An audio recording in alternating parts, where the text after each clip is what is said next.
Bonjour, suite du petit travail préparatoire au devoir, donc suite numéro 2 de l'exercice 4.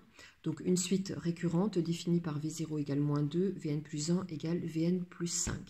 On demandait dans la première question de calculer les trois premiers termes de cette suite. Donc premier terme V0, il est donné, c'est nickel, il vaut moins 2. Le terme suivant V1, c'est V0 plus 1. Donc d'après cette écriture-là, on voit que ici 0 a pris le rôle de n, c'est donc V0 plus 5, donc moins 2 plus 5 qui donne 3.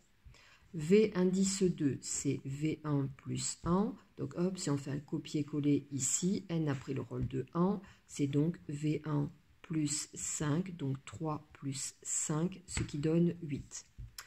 Deuxième question, on demandait à l'aide de la calculatrice donner le terme de rang 10. Donc on prend la calculatrice, on n'a pas besoin d'expliquer quoi que ce soit. On va dans le menu récure pour les Casio, séquentiel pour les TI.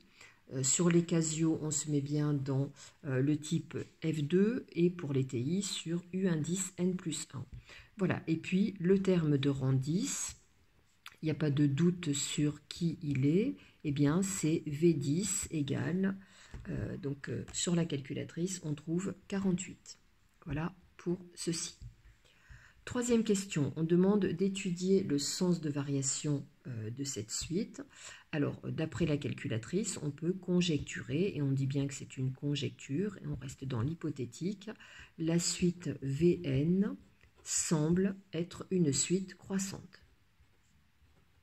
Et on va le démontrer.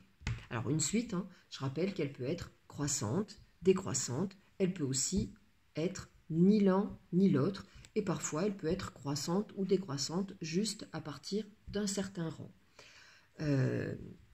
Tout ceci se voit sur la calculatrice et puis après se démontre. Pour démontrer le sens de variation de la suite, eh bien, on doit calculer Vn plus 1 moins Vn. Ici, le calcul de Vn plus 1, il n'y a pas grand-chose à faire parce qu'il est donné par l'énoncé. Donc, Vn plus 1, c'est Vn plus 5. Et donc, on en déduit que Vn plus 1 moins Vn, il suffit de faire moins Vn de chaque côté, eh bien, c'est égal à 5.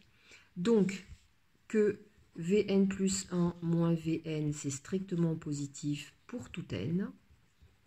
Ce qui veut dire que Vn plus 1 est bien strictement plus grand que Vn, et ce qui veut dire que Vn est bien une suite croissante. Voilà, et je vais en profiter pour faire aussi le tout dernier exercice parce qu'il était très court.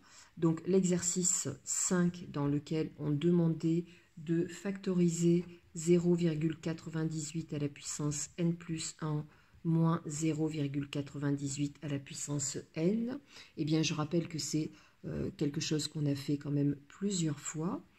Il suffit d'utiliser les propriétés des puissances, et là en l'occurrence la propriété qui nous dit que a puissance n fois a puissance m est égal à a la puissance n plus m, qu'on utilise dans ce sens-là.